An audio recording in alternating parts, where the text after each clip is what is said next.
Hello साथीहरु, सन्चै हुनुहुन्छ? यस भिडियोमा हामीले खरिदारको विगतमा सोधिएको प्रश्नहरूको बारेमा चर्चा गर्नेछौँ। आजको भिडियो एकदमै महत्त्वपूर्ण रहेको छ है।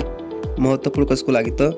जो साथीहरु पढाइप्रति सिरियस हुनुहुन्छ। अहिलेको समय मैले के देख्छु भने अरूको देखासिखीमा जसलाई एबीसीडी थाहा छैन उसले पनि लोकसेवातिरको फर्म भरिरहेको छ, एक्जाम दिइरहेको छ है। यिनीहरू सरकारको राजस्वमा सहयोग मात्र पुर्याउँछन् है। पास चाहिँ अरूले हुने हो, यिनीहरू चाहिँ होइनन् है। सो हजुर चाहिँ पढाइप्रति सिरियस भएर अध्ययन गर्नुहोस्, अरूको देखासिखीमा नजानुहोस्, सफल भइहाल्नुहुन्छ है। ल अब धेरै समय नलिई भिडियोलाई सुरु गरौँ।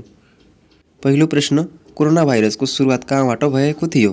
ल यसको चाहिँ सही उत्तर हो चीनको वुहान प्रान्तबाट है। दोस्रो प्रश्न, तलको कथनहरू अध्ययन गरी ठिक बेठिक के हो छुट्याउनुहोस्। हरेक वर्ष पृथ्वी दिवस अप्रिल 22 मा मनाइन्छ। त्यसैगरी गौरीशङ्कर संरक्षण क्षेत्र 2066 सालमा स्थापना भएको हो। यहाँ चाहिँ दुवै ठिक छन् है साथीहरू। ल तेस्रो प्रश्न, विश्व वातावरण दिवस कहिले मनाइन्छ? ल यसको चाहिँ सही उत्तर हो जुन 5 को है। चौथो प्रश्न, तलको मध्ये कुन क्षेत्रीय सहयोग सङ्गठनले आफ्नो क्षेत्रलाई शान्ति, स्वतन्त्रता र तटस्थता घोषणा गरेको छ? यसको चाहिँ सही उत्तर हो आसियान है। एक पटकमा सबै प्रश्नहरू बुझ्न अलिकति गाह्रो नै हुन्छ है, सबैलाई हुन्छ। सो भिडियो चाहिँ सकेसम्म 2 पटक हेरिहाल्नु होला र त्यो गाह्रो हुन्छ भने यही प्रश्नलाई आफ्नो कमेन्टमा टिप्पणी गर्नुहोस् र एक पटक रिभिजन गरिहाल्नु होला। त्यसैगरी पाँचौं प्रश्न, सार्क शिखर सम्मेलन र शिखर सम्मेलन भएका देशबीच तलको मध्ये कुन जोडा मिल्दैन पत्ता लगाउनुहोस्। तेस्रो शिखर बङ्गलादेश, 14औं भारत, 15औं नेपाल, 16औं भुटान। यहाँ चाहिँ अप्सन सी मात्र मिल्दैन है। 15औं शिखर सम्मेलन नेपालमा भएको होइन। 6औं प्रश्न, गणतन्त्र भारतको 15औं राष्ट्रपति निम्नमध्ये को हुन्? ल यसको चाहिँ सही उत्तर हो द्रौपदी मुर्मू। एउटा हजुरहरूको लागि जानकारी छ है, यो प्रश्न चाहिँ बाहिरी हो। हजुरको एक्जाममा पनि आउने प्रश्न भनेको किताबबाट 5-6 वटा मात्र हुन्, तर धेरै साथीहरूलाई पढ्ने तरिका नै थाहा छैन। उनीहरू के गर्छन्, पढाइको नाममा किताब के त पढाइको नाममा किताब मात्र घोकेको हुन्छन्। तिनीहरूलाई भगवान पनि पास गराउन सक्नुहुन्न है। जो अलिकति चतुर तरिकाले अध्ययन गरियो, वीर्य क्षेत्रमा पहुँच पुर्याएर अध्ययन गरियो, उसले हो सफल हुने है। किताब मात्र पढेर सरकारी जागिर खान इम्पोसिबल हो है। 101% ग्यारेन्टी हो हजुर सरकारी जागिर खान सक्नुहुन्न। सो बाहिरी ज्ञान पनि हुनुपर्छ। अब बाहिरी ज्ञान कहाँबाट लिने त? विभिन्न इन्डियन वेबसाइट छन्, विभिन्न आर्टिकल छन्, करन्ट अफेयरहरू छन्। यी सबैलाई मिक्स गरेर अध्ययन गर्नुहोस्। पास हुनु भएन भने मलाई भन्नु है। तर यो काम गर्न सबैलाई सायद सजिलो नहोला है। त्यही भएर मैले चाहिँ तपाईहरूको लागि महत्त्वपूर्ण यही प्रश्नहरूलाई समावेश गरेर महत्त्वपूर्ण भिडियो बनाएको छु। प्रथम पत्रको सबै विषयवस्तु, दोस्रोको सबै विषयवस्तु र तेस्रोको पनि हजुरले पुरै पाउनुहुन्छ है। अर्थात् फर्स्ट, सेकेन्ड, थर्डको सबै नोट हजुरले पाउनुहुन्छ। त्यो पनि हातबाट लेखेको होइन है, कम्प्युटरद्वारा 5-6 महिना लगाएर टाइप गरी बनाइएको। करिब 40 वटा छन्, लिएर अध्ययन गर्नुहोस्। पास हुनबाट कोही पनि रोक्न सक्दैन है। ल हामीले चाहिँ के गर्छौँ भने 200 को चाहिने विषयवस्तु किन्नुभन्दा 3-4 हजारको दोषी सामग्रीहरू किनेर अध्ययन गर्छौँ। ती बजारमा भएको दोषी सामग्रीबाट बच्नुहोस् है। बुझ्नुभयो कि नै? चाहिने कुरा मात्र अध्ययन गर्नुहोस्, बल्ल हो सफल हुने। नत्र एक्जाम त जो कोहीले दिइरहेछन् अहिले। यो महत्त्वपूर्ण नोट लिनको लागि दिएको तल व्हाट्सएप नम्बर छ, त्यसमा हजुरले सम्पर्क गरी डाइरेक्ट मसँग कुराकानी गरेर लिन सक्नुहुन्छ है। र केही कमी कमजोरी भए पनि मसँग सोध्न सक्नुहुन्छ। 7औं प्रश्न, निम्नलिखित कथनहरूमध्ये कुन ठिक हो पत्ता लगाउनुहोस्। 1. विश्वको सबैभन्दा होचो किशोर डोरबहादुरको जन्म सन् 2004 नोभेम्बर 14 मा सिन्धुलीमा भएको हो। यो प्रश्न चाहिँ आगामी दिनमा नआउने भएकोले यसलाई बढी केयर नगर्दा पनि हुन्छ है। यो चाहिँ आगामी दिनमा आउँदिन।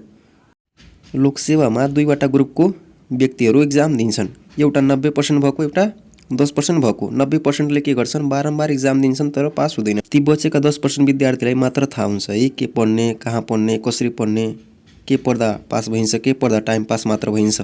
ती सबै कुरा 10% भएको विद्यार्थीलाई थाहा हुन्छ है।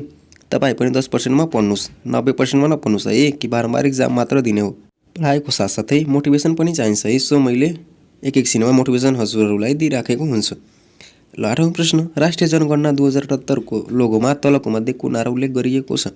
यसको चाहिँ सही उत्तर हो मेरो गणना मेरो सहभागिता। 9औं प्रश्न, धर्म नै ज्ञान हो, ज्ञान नै धर्म हो भन्ने भनाइ कसको हो त? यसको चाहिँ सही उत्तर हो सुक्रातको। ल 10औं प्रश्न, सन् 1939 को सेप्टेम्बर 1 मा पोल्यान्डमा आक्रमण भएपछि दोस्रो विश्वयुद्ध सुरु भएको मानिन्छ। पोल्यान्डमा आक्रमण गर्ने देश कुन हो त? जर्मनी हो है। यो त हजुरलाई थाहा नै होला। 11औं प्रश्न, जोडा मिलाउनुहोस्। समुद्रको गहिराई नाप्ने यन्त्र के हो त? फेदोमिटर। भूकम्प नाप्ने के हो त? सिस्मोग्राफ। कोडो पक्षी ज्वालामुखीसँग सम्बन्धित। 0 डिग्री देशान्तर रेखालाई के भनिन्छ? ग्रीनविच रेखा है। अप्सन ए ठिक छ। ल 12औं प्रश्न, तलको कुन सही छैन पत्ता लगाउनुहोस्। यहाँ ए नै बेठिक छ। पृथ्वीको कुल भूभाग स्थलमण्डल 41% रहेको छ। कति रहेको छ त? हाम्रो बोलीचालीमा त 30% हो प्रचलनमा रहेको छ, तर फिक्स चाहिँ 29.2 हो है। ल 13औं प्रश्न, विश्वको सबैभन्दा पछि पत्ता लागेको महादेश कुन हो? कुन हो त? अन्टार्कटिका हो है। ल 14औं प्रश्न, विश्वको दोस्रो ठुलो महासागर कुन हो त? आन्ध्र महासागर। 15औं प्रश्न, निम्न कथन ठिक बेठी के हो? छुट्याउनुहोस्। लालटाङ हिमालको भन्दा गौरीशङ्कर हिमालको उचाइ बढी छ। टिङ्कर भन्ज्याङ दार्चुला जिल्लामा पर्छ। यहाँ 1 बेठिक 2 ठिक है। 16औं प्रश्न, सुनकोशी र इन्द्रावती नदी कुन ठाउँमा एक आपसमा मिसिन्छन्? यसको चाहिँ सही उत्तर हो दोलालघाट है। ल 17औं प्रश्न, द्वितीय विश्वयुद्धको विधिवत अन्त्य कहिले भएको थियो? सही उत्तर 2 सेप्टेम्बर 1945 मा। निम्न योद्धाले कुन स्थानमा वीरगति प्राप्त गरेका थिए? जोडा मिलाउनुहोस् है। नयन सिंह, रणजोर कुँवर, भास्कर, भक्ति थापा।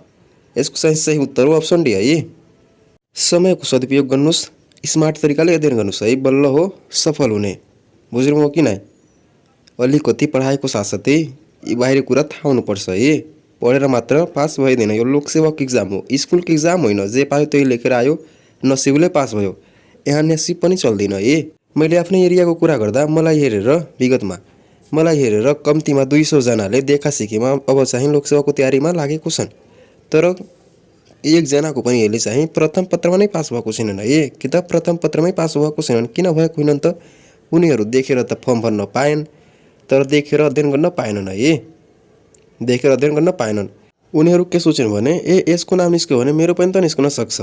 तर लोकसेवामा यस्तो चाहिँ हुँदैन है। जो मेहनत गरियो ऊ हो सफल हुने। देखा सिकीमा पास भइदैन। ल 19औं प्रश्न, नारायण हिडी सङ्ग्रहालय कहिलेदेखि सर्वसाधारणको लागि खुल्ला गरिएको त? यसको चाहिँ सही उत्तर हो 2065 11 15। 20औं प्रश्न, निम्नमध्ये को प्रधानमन्त्री हुँदा लक्ष्मीप्रसाद देवकोटा शिक्षा मन्त्री बनेका थिए? यसको चाहिँ सही उत्तर हो डाक्टर के आई सिंह। 21औं प्रश्न, यो चाहिँ आइक्यू सम्बन्धी रहेको छ है, ध्यान दिएर हेर्नुपर्छ। यहाँ चाहिँ सबै फरक रहेको छन् है। 22औं प्रश्न, तल एक्स स्थानमा रहेको चित्रको प्रतिलिपि चित्र दिएको मध्ये कुन हो? प्रतिलिपि चाहिँ डी हो है। ल 23औं प्रश्न, तल दिएको क्रम निश्चित क्रम अनुसार बनेको छ। सो नियम पत्ता लगाई तलको क्रम पूरा गर्ने उपयुक्त विकल्प रोज्नुहोस्। यसको चाहिँ सही उत्तर अप्सन बी 62। कसरी भएको कमेन्ट चाहिँ गर्नु है। ल 24औं प्रश्न, तल दिएको क्रम अनुसार प्रश्न चिन्हलाई प्रतिस्थापन गर्ने अङ्क कुन हो? 446, 222, 54, 26, 12, 5। यसलाई राइट साइडबाट गर्ने हो है। सही उत्तर के हुन्छ? 110। 25औं प्रश्न, निम्नलिखित मध्ये समूहमा नमिल्ने कुन हो? छाला, दाँत, नङ, रङ। नङ, छाला, दाँत, रङ। कुन मिल्दैन त? कमेन्ट गर्न सक्नुहुन्छ है। यो चाहिँ हजुरहरूको लागि क्लासमा छोडिदिएको हो। 26औं प्रश्न, कुन चित्र अन्यभन्दा भिन्न छ? पत्ता लगाउनुहोस्। ध्यान दिएर हेर्नुहुन्छ भने अप्सन डी नै फरक छ है। 27औं प्रश्न, उपयुक्त विकल्प रोज्नुहोस्। 42 को 56 भए 72 को के हुन्छ? के हुन्छ त? 90 हुन्छ है। तल दिएको नामहरूलाई बडानुक्रम अनुसार फाइलिङ गर्दा कुन पहिलो आउँछ त? अप्सन बी ठिक छ है। खोजमूलक तरिकाले अध्ययन गर्नुहोस् है साथीहरू, र सफल असल सही व्यक्तिबाट ज्ञान लिनुहोस् है। हाम्रो समाजमा अहिले के छ भने जो आफू पास भएको छैन ऊ पनि अरूलाई सिकाउँदै हिँड्छ है। पक्कै पनि हजुरले हेर्नुभएको होला, आफू पास छैन अरूलाई के भन्छ भने तपाईँलाई यो सिकाइदिन्छु, तपाईँलाई त्यो सिकाइदिन्छु, तपाईँलाई आइक्यू सिकाइदिन्छु, तपाईँलाई जिके पाइदिन्छु। तर आफ्नो चाहिँ नाम निस्केको छैन। यस्तो पनि छन् है, जस्तै अनलाइनमा पनि आफ्नो नाम निस्के खुदैन, अरूलाई पढाउँदै हिँड्छन्।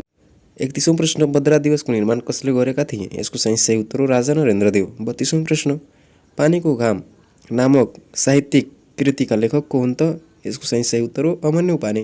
केही प्रश्न 100% क्लियर छैनन् है, तिनीहरूको बारेमा पार्ट 2 मा